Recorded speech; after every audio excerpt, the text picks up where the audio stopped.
Siapa orang yang baca itu di saat maghrib dan subuh, Allah ampunkan dosanya. Allah runtuhkan dosanya. Dimuliakan oleh Allah Subhanahu wa taala. Ini malam 27 Rajab masuk ke tanggal 28. Artinya 2 hari lagi bulan Rajab habis, selesai, tuntas, hilang.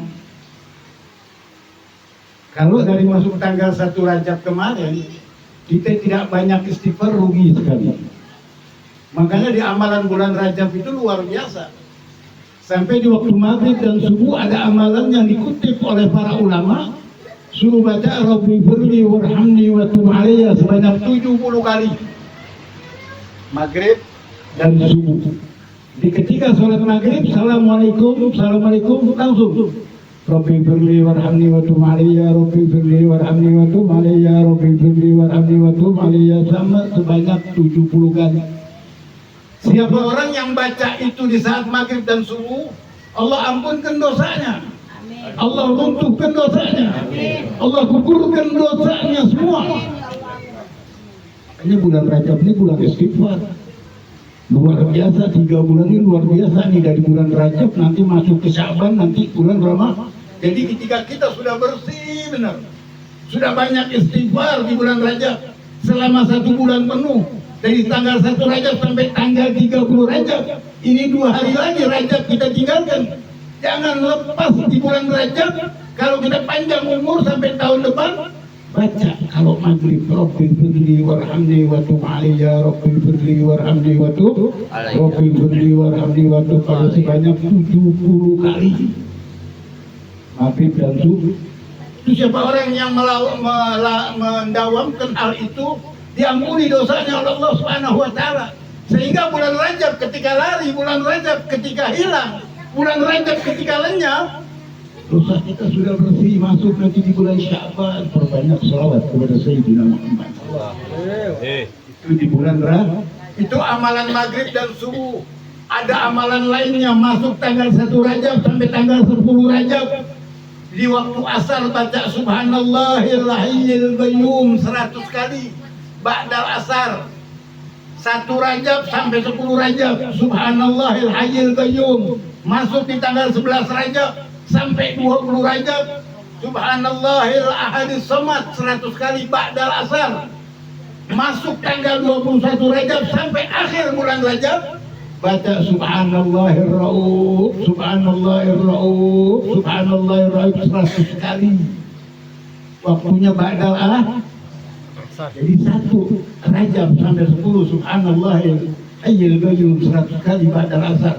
Masuk 11 Rajab sampai 20 Rajab Subhanallahil Ahadis Samad 100 kali ba'dal asar. Masuk 21 Rajab sampai akhir bulan Rajab di ba'dal asar Subhanallahir Rauf, Subhanallahir. Ya Allah, kalau kita nggak taklim nggak ngerti, nggak belajar mengerti. Dengan adanya majelis-majelis begini nih, diterangkan sama Habib Novel, dijelaskan biar kita tahu bahwa bulan Rajab ini bulan yang luar biasa. Bulan Rajab ini bulan ampunan hambanya, karena mau masuk Syaban dan mau masuk Ramadan. 2 hari lagi Rajab telah lenyap, 2 hari lagi Rajab telah lenyap. Makanya para aulia, para orang-orang soleh, solihin, solehat, mereka di tanggal seperti ini, 2 hari lagi Rajab akan hilang, 2 hari lagi bulan Rajab akan lenyap. Mereka menangis di hadapan Allah. Mereka takut tidak terampuni dosanya. Mereka takut dan khawatir tidak terampuni dosanya. Mereka takut dan khawatir Allah tidak mengampuni dosanya. Bahkan mereka ingin kembali masuk tanggal 1 Rajab lagi. Ya Allah ya Rabb.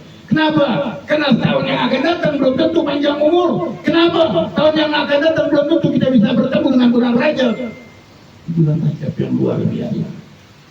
Ini bulan Rajab. Ada satu peristiwa yang sangat besar. Banyak peristiwa di bulan Rajab. Peristiwa para anbiya, Fir'aun dengan Nabi Musa di bulan Rajab, Nabi Nuh waktu bikin kapal ditenggelamkan itu di bulan Rajab. Semua Nabi Yunus ketika makan ikan non selama 100 tahun dalam perut ikan, dia membaca Subhanallah La ilaha illa anta subhanaka inni kuntu minadh dhalimin. Sampai berbanyak baca itu dia keluar dimuntahkan oleh kanun. Ada peristiwa yang sangat luar biasa yang persis di tanggal 20 Rajab 27 Rajab, yaitu peristiwa yang tidak akan terlupakan kepada Sayyidina Muhammad sallallahu alaihi. Mau saya ceritakan sedikit, nggak banyak-banyak, sedikit aja ya, yang singkat. Bulan Rajab ini peristiwa Nabi pada saat itu Amul Uzun. Amul Uzun Nabi dalam keadaan sedih yang luar biasa. Kenapa? Setelah ditinggalkan oleh istrinya Sayyidatuna Khadijah. Sayyidatuna Khadijah ini istri yang luar biasa, sehingga hartanya separuh kota Mekah punya beliau, terkaya pada saat itu, diserahkan oleh Rasulullah untuk syiar agama Allah. Sampai habis, Sayyidina Khadijah tidak punya pakaian walaupun hanya di badannya saja menempel. Sampai ketika mau meninggal hanya minta sorban baginda Nabi besar Muhammad sallallahu alaihi wasallam. Ditinggal oleh Sayyidatuna Khadijah. Sayyidatuna Khadijah pulang ke rahmatullah. Nabi nggak ada untuk curhat. Nabi nggak ada lagi untuk diajak bicara. Nabi mau kemana lagi? Abu Thalib sudah nggak ada. Jadduh pamannya sudah tidak ada. Amul Uzun dalam keadaan sedih saat itu Nabi Muhammad. Tapi Allah tidak tinggal diam para hadirin. Allah nggak menginginkan hamba kekasihnya yang dalam keadaan sedih. Allah perintahkan malaikat suruh ambil kendaraan di surganya Allah. Yang bernama kendaraan adalah buruk. Buruk maknanya adalah kilat yang sekejap mata berangkat. Dipanggil oleh Allah subhanahu wa ta'ala, angkat kekasihku, ajak jalan-jalan menghadapku kepada Allah subhanahu wa ta'ala. Dikawal oleh dua malaikat. Buruk diambil oleh malaikat, diajak Nabi Muhammad berangkat dari Masjidil Haram ila Masjidil Aqsa. Subhanalladzi, ayat Allah mengatakan maha suci Allah. Ini ayat turun dengan kalimat sabbah, dengan kalimat tasbih. Sabbah yusabbihu tasbihan, artinya Allah ini tidak ada sekutunya. Allah tidak punya istri, Allah tidak punya anak. Lam yalid wa lam yulad wa lam yakul lahu kufuwan ahad. Tidak punya istri. Makanya turun ayat mengatakan subhanalladzi, karena pada saat itu keberangkatan Nabi, orang-orang Yahudi kafir Quraisy mengatakan bahwa Nabi Muhammad adalah anak Tuhan.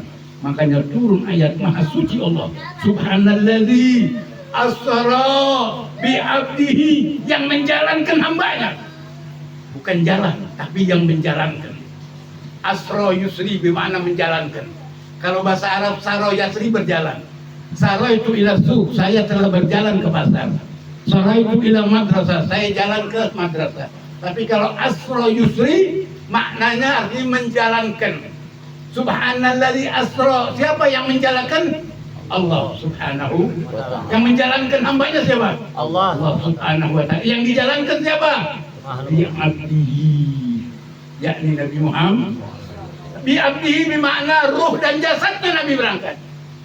Karena ada satu hadis yang dhaif yang mengatakan Nabi berangkat waktu Isra Mi'raj ruhnya doang. Tidak, tapi di sini ayat Allah mutlak mengatakan bi abdihi.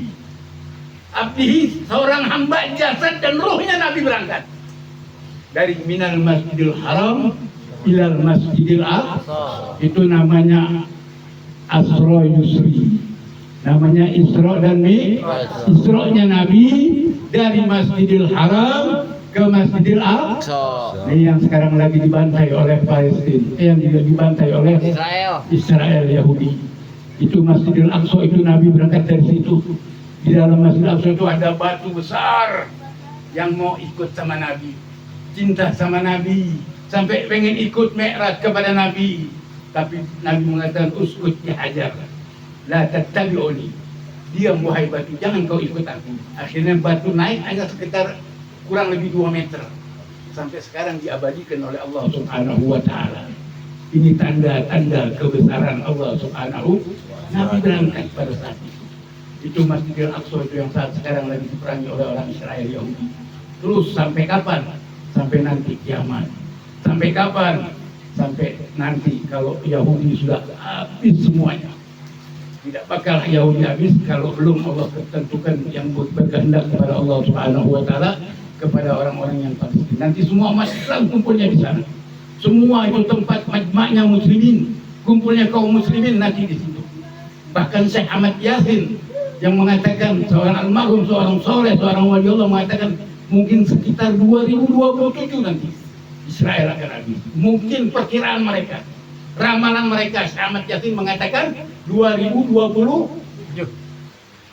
Nanti kalau sudah habis Israel, baru kaum muslimin kumpul di situ semuanya. Itu yang akan menjadi satu pedoman, ya, di Palestina, tanahnya yang Allah abadikan, yang diserang oleh Israel, yaitu Masjid Al-Aqsa. Singkat cerita, Nabi berangkat dengan berkendaraan buruk. Berangkat berapa menit? Berangkat berapa jam? Berangkat berapa hari? Berangkat Nabi berapa bulan? Berapa tahun? Lailan. Lailan di sini maknanya sepertiga malam. Jadi Nabi ada yang meriwayatkan pada saat itu Nabi berangkat itu dari rumahnya Ummi Kulsum. Ada sebagian riwayat mengatakan Nabi waktu itu duduk di masjid. Duduk di masjid, Nabi diajak berangkat naik ke buruk sampai Masjidil Aqsa. Itu tempat duduk Nabi itu kalau orang duduk di lantai begitu bangun itu hangat. Kita duduk di lantai nih, kita bangun pasti kita pegang hangat. Itu Nabi pulang masih hangat tuh. Pulang Mi'raj masih hangat. Itu lailan sepertiga malam. Mustahil nggak? Mustahil nggak? Mustahil. Enggak mustahil buat Allah. Mustahil buat kita, buat Allah tidak mustahil. Allah punya kekuasaan, Allah punya segalanya. Allah yang menjalankan, tidak ada mustahil bagi Allah Subhanahu. Bagi kita betul mustahil. Bagi kita oh mustahil Nabi berangkat sepertiga malam, tempat duduknya masih hangat, kembali lagi. Itu dongeng, itu bohong. Kata siapa? Kata orang yang tidak beriman kepada Allah Subhanahu wa ta'ala. Tapi orang yang beriman kepada Allah, Allah Maha Kuasa. Sekejap mata kalau Allah mengatakan kun fayakun jadi. Walaupun tanpa buruk pun kalau Allah mau angkat hambanya Nabi Muhammad, sekejap mata walaupun tanpa buruk. Tapi syariatnya Allah mengatakan berkendaraan buruk. Berangkat Nabi. Singkat cerita, saya nggak mau panjang lebar. Sampai Nabi diperlihatkan di neraka Jahanam. Banyak yang Nabi diperlihatkan oleh Allah Subhanahu wa ta'ala. Di antaranya ada orang menelan biji zakum. Tahu kedongdong, tahu biji kedongdong? Tahu. Kalau logikanya biji kedongdong masuk itu ke dalam, ditarik lagi, dimasukin, ditarik lagi. Obat batuk. Ya. Obat batuk. Nabi dilihatkan tuh. Sampai Nabi tanya sama Jibril, ya Jibril manhum? Siapa mereka ini? Nabi berpikir, bertanya, Nabi berpikir, nanti umatnya ini apa seperti ini?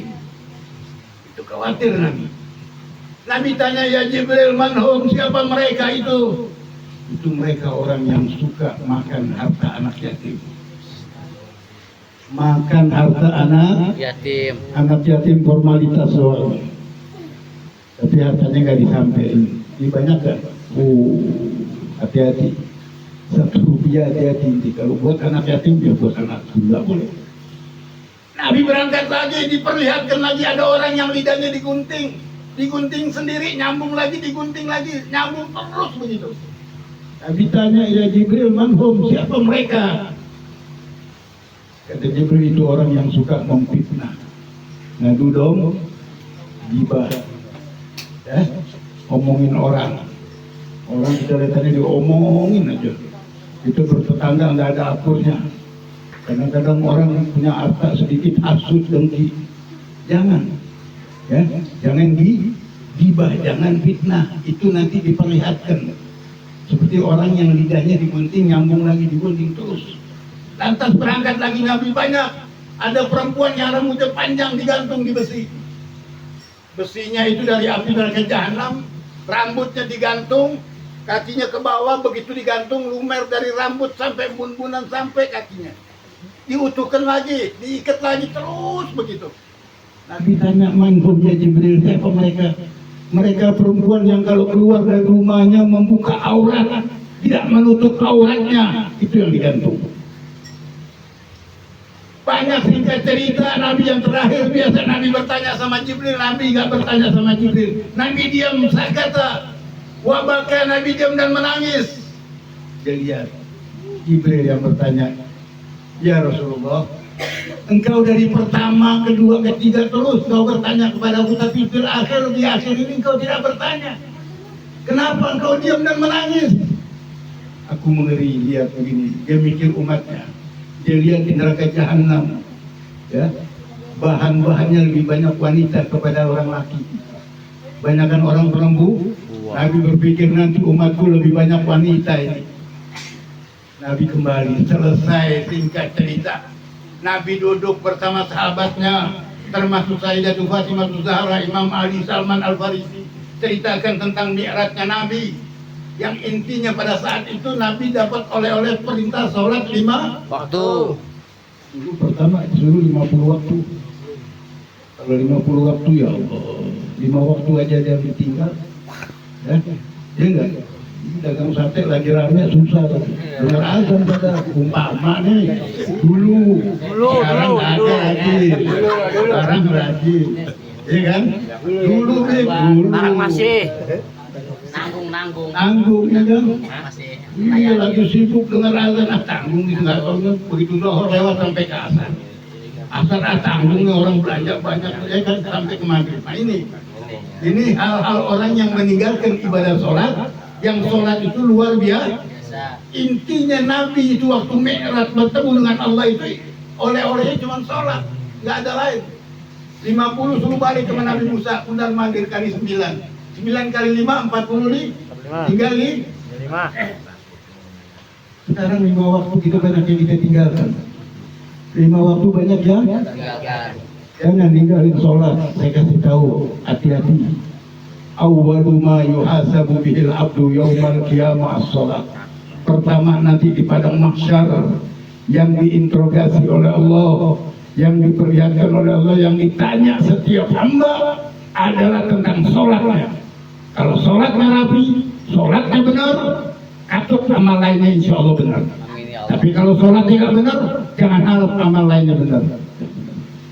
Kita kadang-kadang sholat aja takbiratul ihram, Allahu Akbar, ingat utang, ingat ini, ya kan? Itu satu contoh. Itu kalau kunci motor ente hilang di rumah, bingung naruh di mana? Ente ambil wudhu, sholat sunnah 2 rakaat, ketemu kan? Oh, saya taruh di kantong baju. Mikir sholatnya. Ya kan? Jadi sholat kita ini nggak khusyuk. Bagaimana Bib kalau pengen sholat kita khusyuk? Belajar untuk khusyuk. Ketika takbiratul ihram Allahu Akbar, lupakan semua. Lupakan harta, anak, istri. Yang ada hanya Allah. Kita conversation sama Allah. Kita mukhatib sama Allah. Kita berdialog kepada Allah. Al-ihsan an ta'budallaha ka'annaka tarahu fa in lam takun tarahu fa innahu yara. Seakan-akan katanya dalam satu hadis, kita ini melihat Allah. Seakan-akan supaya kalau kita lagi kerja dimandori sama orang, kerjaan kita khusyuk. Kita lagi sholat, seakan-akan Allah di depan kita akan bisa khusyuk. Bismillahirrahmanirrahim. Alhamdulillahirabbil alamin. Segala puji bagi Allah Tuhan. Ar-Rahmanir Rahim, yang Maha Pengasih lagi Maha Penyayang. Maliki yaumiddin, Raja semua. Iyyaka na'budu wa iyyaka nasta'in. Kepada Engkau ya Allah kami menyembah, dan kepada Engkau pula ya Allah kami minta pertolongan. Kami minta pertolongan. Ini jangan kedukun, minta pertolongan. Perdukunan dong. Gak boleh, haram. Orang yang melangkah ke dukun 40 hari ibadahnya ditolak, baru sampai ajalnya ke dukun. Kalau itu datang ke orang soleh, ke kiai, ke abai, orang soleh, minta air, dikasih air, mereka tawasul sama para ambiya, mereka tawasul minta kepada Allah, itu boleh. Tapi kalau ke dukun, na'udzubil, jangan sampai. Makanya tanamkan ke akidah kita, kalau kita ibadahnya kuat, ibadahnya khusyuk kepada Allah, iyyaka na'budu wa iyyaka nasta'in, itu selalu kita camkan hati kita, khusyukkan hati kita. Terus ihdinas siratal mustaqim, ya Allah tunjukin kami jalan yang lurus. Tunjukin ya Allah jalan yang lurus, jalannya siapa? Siratal ladzina an'amta 'alaihim. Jalannya orang-orang yang Kau beri kenikmatan, yang Kau beri hidayah, yang Kau beri kasih sayang, yang Kau rahmati. Siapa? para anbiya, para wali-wali Allah yang sudah berterbangan. Jalannya itu, kami minta jalannya itu ya Allah. Ghairil maghdubi alaihim, bukan jalan orang yang sesat, jalan orang yang menyimpang, jalan orang yang menyekutukan Allah, bukan ya Allah. Siratal ladzina an'amta ghairil maghdubi, bukan jalannya orang-orang yang sesat, yang disesatkan. Tadi minta dalam ibadah kita sholat, kalau kita sholatnya sudah tekun kepada Allah, jangan tinggal sholat 5 waktu. Ini Isra Mi'raj hasilnya cuma sholat yang perintah Allah. Dari 124.000 nabi tidak ada yang diperintahkan menghadap Allah illa Sayyidina Muhammad sallallahu alaihi wasallam, yang bisa bermuajah kepada Allah, yang bisa langsung bertemu dengan Allah. Nabi Musa aja di gunung nggak bisa bertemu kepada Allah, ya, apalagi para nabi-nabi yang lain. Ila Rasulullah sallallahu alaihi wasallam. Kalau sudah Mi'raj ini ibadah kita masuk di bulan Sya'ban, perbanyak selawat kepada Nabi Muhammad. Basahi lidah dan bibir kita untuk berselawat kepada Nabi Muhammad. Hati kita sudah bersih, sudah dapat ampunan di bulan Rajab, masuk bulan Sya'ban, perbanyak selawat kepada Nabi. Perbanyak selawat. Satu kali kita berselawat, Allah membalas 10 kali. Kalau 10 kali kita berselawat, dibalas sama Allah 100 kali. Kalau 100 kali kita berselawat, dibalas 1000 kali. Kalau satu hari 24 jam kita berselawat 1000 kali, baro'atun minan nar, diharamkan jasadnya menyentuh api neraka jahanam. Amin ya Allah. Bahkan kalau ada orang yang ahli berselawat, itu lewat jembatan Siratul Mustaqim, semua malaikat disuruh cepat. Karena kalau lambat, di jalan lambat, itu api neraka dingin, tidak mampu untuk menyentuh orang yang tubuhnya banyak berselawat kepada Sayyidina Muhammad sallallahu alaihi. Ada satu riwayat cerita zaman Nabi Isa alaihissalam. Ini satu kaum Nabi Isa yang membangkang kepada Nabi Isa, tidak mau bertauhid kepada Allah Subhanahu wa taala. Artinya sudah Nabi Isa ini sudah enak. Nabi Isa udah nggak mau membimbing dia karena dosanya yang sudah begitu luar biasa. Sampai suatu ketika dengar dapat satu kaum, satu orang memberikan kabar kepada Nabi Isa bahwa fulan bin fulan meninggal. Apa kata Nabi Isa? Itu mayat gak usah disolatin, ambil bungkus buang di tengah laut. Karena orang sudah maksiatnya luar biasa. Sampai dibungkus, begitu dibuang di tengah laut, Allah tegur itu Nabi Musa. Ya Musa, khulil mayyit qad ghafartu lahu. Wahai Musa, ambil itu mayat, sudah aku ampunin itu orang. Dari ujung rambut sampai kaki sudah aku ampunin, kata Allah. Nabi Musa bertanya, lima qad ghafarallah ya Allah, dengan apa kau mengampuni orang ini, sedangkan orang ini saya ajak bertauhid, beribadah kepada engkau, tidak pernah mau. Bahkan sehari-hari kehidupannya maksiat terus. Kata Allah, dia pernah melihat satu suhuf kitab Zabur selembaran jatuh di bawah ke tempat sampah. Dia lihat suhuf itu potongan selembaran kitab Zabur. Dia lihat ada tulisan kalimat la ilaha illallah Muhammadur. Dengan kalimat itu dia cium, dia nangis, dia bawa pulang itu selembaran, dia taruh di atas pintu. Gara-gara itu aku ampunin, kata Allah. Cuma mencium nama Nabi Muhammad. Bagaimana kita umat Nabi Muhammad yang selalu berselawat kepada Nabi Muhammad, lidah dan bibir kita sebut nama Rasul. Jangan lepas berselawat, mau tidur, yang perempuan, orang perempuan mau sambil nyuci piring, sambil masak, sambil nyuci, sambil goreng, sambil apa, selawat betul. Orang banyak selawat, tubuhnya luar biasa. Allah kasih kegembiraan, Allah kasih lapang dadanya, dan iblis nggak bisa masuk ke hati seorang yang hidupnya selalu artinya itu berselawat kepada Sayyidina Muhammad Sallallahu Alaihi Wasallam. Iblis nggak bisa masuk, sulit untuk masuk hati orang yang selalu berselawat kepada Rasulullah Sallallahu Alaihi. Nah, kalau sudah bulan Sya'ban, nanti kapan itu bulan suci Ramadan, nanti penjelasannya di bulan Ramadan kita berpuasa. Orang yang gembira saja dengan datang bulan Ramadan, gembira aja, senang mau datang bulan Ramadan. Man fariha bi dukhuli Ramadan, haramallahu jasadahu 'ala niran. Siapa orang yang gembira masuk bulan suci Ramadan, gembira, senang. Nanti Anda bisa baca Quran, Anda bisa qiyamul lail, Anda bisa sholat tarawih, Anda bisa puasa, senang.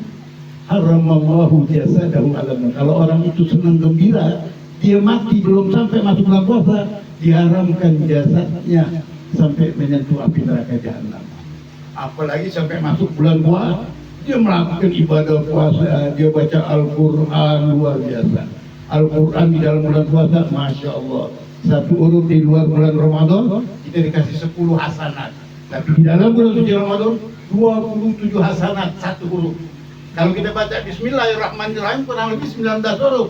Kalikan 27. Baru Bismillah doang. Belum Alif Lam Mim. Belum dalikal kitabul la raiba fihi hudal lil muttaqin. Alladzina yu'minun, terus. Berapa pahala yang kita raih. Makanya para wali sholihin, para aulia itu kalau bulan suci Ramadan, senang dia menangis.